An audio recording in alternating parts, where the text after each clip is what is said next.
근데 이런 사정에서 내일 오후에 한 인물이 기자회견을 예고했습니다. 누군지 화면으로 보시죠. 제가 아까 흥분해서 그랬는데 조금 더 입장 정리를 해볼게요. 저도 지금 정신이 하나도 없어가지고. 남편분이랑 입장이 근데 좀 다른, 가족이랑 좀 다른 게 왜 그렇다고? 저는 모르겠어요. 왜 저 사람이 저렇게 됐는지 모르겠습니다. 결국은 잡아다가 놓고서는 절대 묶어갖고 이제만 방부 진술을 이끌어내려고 한 거 아닌가. 이 방이 무슨 죄로 해요? 저 생각은 나와서 양심 선언을 했으면 좋겠어요. 자, 박원석 전 의원님. 예. 자, 이재명 대표의 영장심사가 26일인데 바로 하루 전인 25일 내일 오후에 기자회견을 한다고 합니다. 어떤 내용일지는 알 수 없습니다만 그동안 이화영 전 지사의 부인이 여러 차례 변호인을 바꾸자고 했다. 남편이 회유에 당해서는 안 된다. 민주당과 함께 해야 된다. 이런 등등의 얘기를 했기 때문에 내일도 혹시 그런 관련이지 않을까라는 이제 추측을 해보는데 이럴 경우 이게 이재명 대표의 재판과 어떤 영향을 미칠 수 있을까요?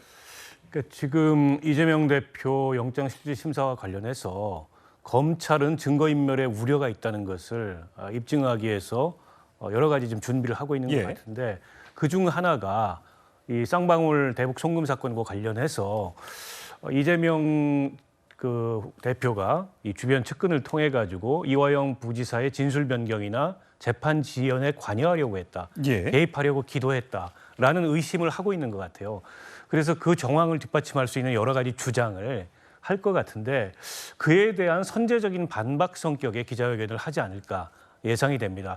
그동안에 이화영 부지사의 부인은 계속 같은 입장을 취해왔거든요. 지금 검찰의 여러 가지 압박에 의해서 이화영 부지사가 마지못해 자의에 의해서가 아니고 거의 이제 강압에 의해서 진술을 바꾼 거고 일부 이화영 부지사의 변호인이 오히려 이게 피고인한테 불리한 그런 재판을 하고 있다 그래서 변호인도 해임하고 그로 인해서 재판이 지연되고 했던 일이 있거든요. 그래서 아마 내일 기자회견을 연다면 모레 있을 이재명 대표 영장실질심사와 관련돼서 이화영 부지사 재판에 개입하거나 혹은 이화영 부지사의 진술을 회유해서 변경하려고 했다라는 검찰의 의혹에 대해서 반박하는 그런 기자회견 내용이지 않을까 예상합니다. 그렇군요. 근데 하루 전이기 때문에 참 공교롭기는 한데 자, 이화영 전 부지사의 재판이 공전을 거듭하는 것을 놓고 한동훈 법무부 장관이 이를 사법방해로 규정했었죠. 들어보시겠습니다.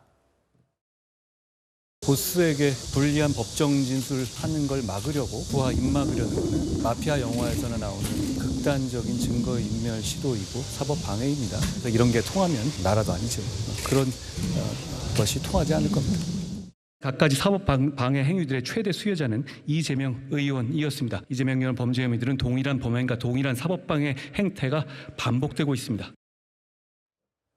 자, 이렇게 내용들이 많습니다. 이화영 부지사의 재판이 진행 중인데 자, 박찬대 최고위원이 이화영 최측근과의 또 통화를 했고 이화영 부지사의 배우자와도 통화를 했다.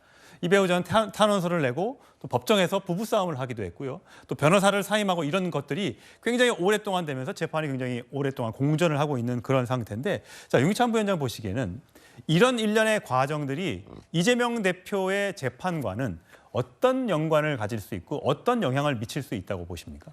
근데 사실은 이게 그 시간적인 순서를 보면은 조금 의심이 드는 건 맞아요. 왜냐하면 저런 얘기들이, 저런 문제들이 이제 민주당에서 제기하기 시작한 것이 이화영 전 부지사가 이재명 대표께 보고했다라는 그런 검찰 진술이 있다라는 것이 언론에 공개되고 나서부터요. 7월 초에 사전에 사후에 이런 일이 일어난 거죠. 그 전에는 아무런 이화영 부지사가 구속된 꽤 오래됐단 말이에요. 그 이후에는 아무런 언급이 없었어요. 그러다가 이화영 부지사가 검찰에 가가지고 사실은 이재명 대표께 보고했다라는 그런 사실이 알려지면서부터 저런 일들이 벌어졌어요. 그러면 자, 이화영 전 부지사의 배우자의 저런 행동이 과연 이화영 부지사의 법률적 이익에 부합하느냐?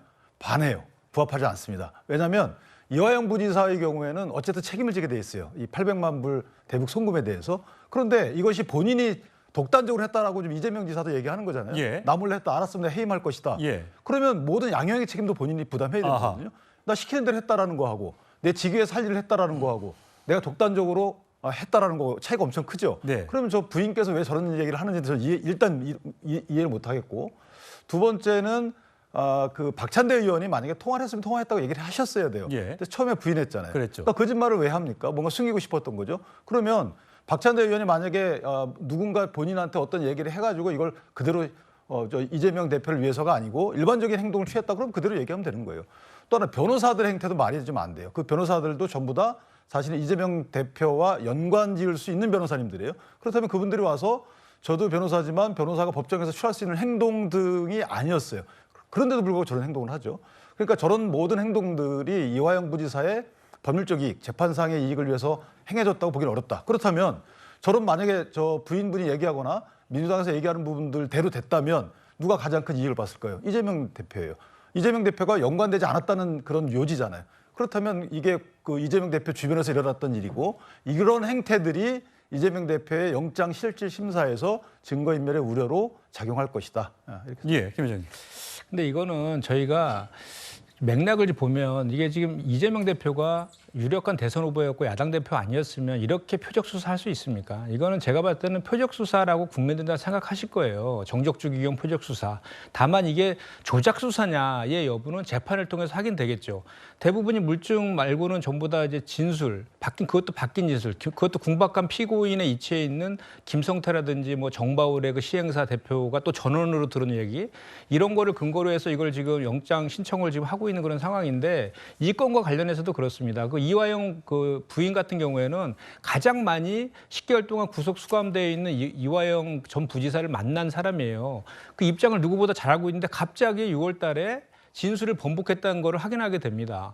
그 바뀔 이유가 하나도 없는데 확인해 봤더니 김성태 전 회장과 검찰의 해유 압박에 의해서 됐다라는 얘기를 이화영 부지사한테 들은 거예요. 그래서 그거를 폭로한 겁니다. 그런데 그래서 당에 우리 민주당의 대책위가 있지 않습니까? 대책위에서 이걸 확인하기 위해서 이화영 전 부지사에 대해서 면회 요청을 했는데 불허를 합니다.